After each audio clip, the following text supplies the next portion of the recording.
Hey there, nerds. Jim and Brandon here to talk some horror news. Probably my second favorite topic after Star Wars.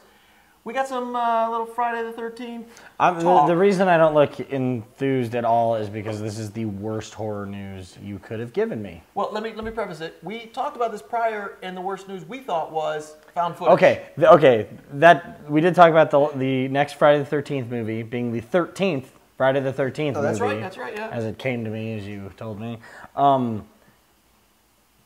being a found footage movie. I hate found footage films. I really do. And it's not that some of them don't have good stories, because they do, but I just don't like the idea that when shit is going down, you have someone going, hey, hold this. Hey, are you bleeding? Yes. Here, let me take the camera while you jump over from tower to tower. That was the worst. But either way, I hate it. I hate it so much. And I thought that was the worst part we could have had about Friday the 13th. Boy, were you wrong. Totally wrong. They're doing it to spite me. The next Friday the 13th, they're not even sure if they wanted to put Jason in the movie.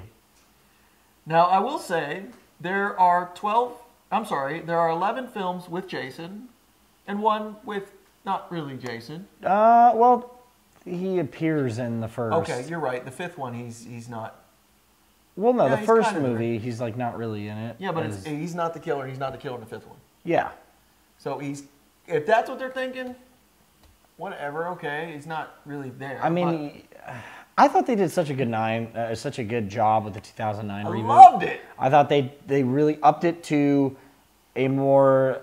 They kept the character the same without ruining it, but making it current enough with and they running scary Jason. And they smashed up the best parts of 1, 2, and 3 and gave us a movie that was original. Loved it. I loved it. And I've been waiting for the sequel since that because I thought it did a good job and I thought it was going to be something that was going to, And that's another thing I had talked about. Give it some new blood, if you know what I mean. My fear was because at the end he dies. I was afraid that we'd have another zombie Jason and it would be pretty bad. But it comes out and it's like, oh, well, it's not.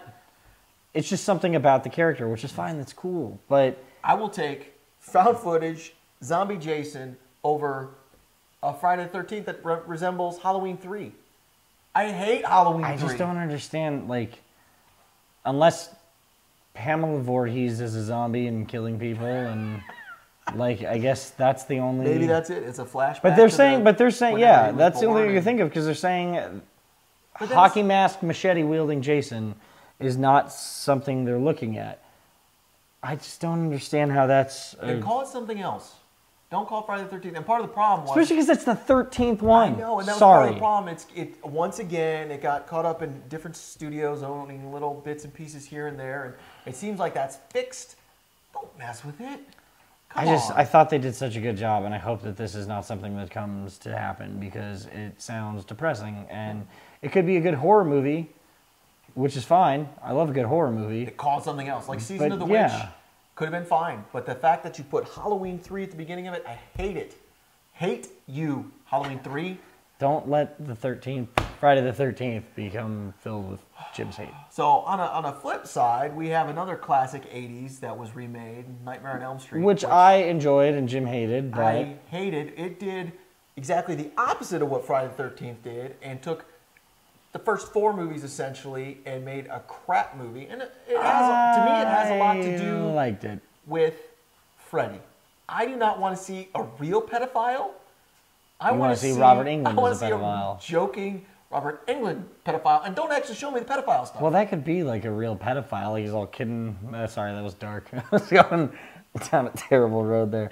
I liked the remake, and I thought once again this was something that we were going to build on, it made them a lot of money. Yeah. And I'm shocked that it didn't come out quicker. Well, they said it's because New Line still owns some of the right to it, and right now they really kicked ass with The Conjuring, which I loved. I thought that was an outstanding horror movie. But they're kind of riding that train right now, and they may not be wanting to do horror movies with all the blood and the killing and the slashing. And that disappoints me because at heart, I'm a slasher fan, and I don't care how bad Nightmare on Elm Street was. It was a slasher movie, and I enjoyed it for that. I'm bummed because I don't. I'm with you in that, but I mean, The Conjuring did kick ass. The Conjuring ruled. It really did. And realistically, I mean, the last couple of years, you really are moving more, like, you know, the 80s was the slasher. Yep. And other than the remakes, we really haven't seen a resurgence of it. I mean, you're seeing a lot of paranormal now. Now it is the haunting and the paranormal, and that might be because, you know, CGI is becoming good CGI is becoming more and more available to filmmakers and stuff like that, and you're able to be more convincing with ghosts and stuff than you were back in the day. But I mean, you can't argue. I mean, they made a good movie, and they want to ride that train. So and I understand, but this is I mean, it's known. New Line is the house that Freddy built. Yep. Take care of Freddy. One of the things that pisses me off the most, and this is such a nugget of nerdiness, I don't even know if it still stands. Rennie Harlan was the highest-grossing director of a Freddy movie with Freddy 4. Probably one of the not good ones. I don't like it. 4 was after they got out of the hospital. After the Dream Warriors. That one. I think it was a Dream Master, maybe. I just remember Jesse waking up in his waterbed. That was kind of cool. I was like, that's awesome. That was cool. But I'm just not a Rennie Harlan fan at all. Yeah. I really liked it. You know, I always try to say I just like the first 2, but I don't mind the third one as much anymore. I like the third one. I like how Wes Craven came back and he produced it. I like the story that they tell with Nancy bring it back in, yeah. The second one was just weird. I know what they were trying to do, and I just don't think it worked. Freddy in the real world. But I think in the 80s montage of the kid in his room singing and playing guitar, because that's what apparently everyone did in the 80s. I loved when adults wrote kids in films. Those are my favorite. Like, then they do this. My son did it once because he's 8. Only montage character we're writing is 16. Only montage worth a damn that I can think off the top of my head. Monster Squad. When they're getting ready. But that movie, come on, that's a classic, awesome. And you can't hate on that for anything whatsoever. You can't. Speaking of the 80s, got another little tidbit, only a minor tidbit, but they have announced the release date for the Poltergeist remake.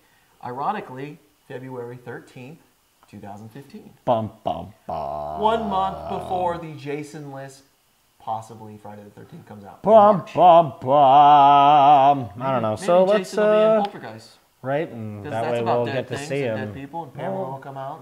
Maybe, and then that's how they end up at Crystal Lake. I don't know.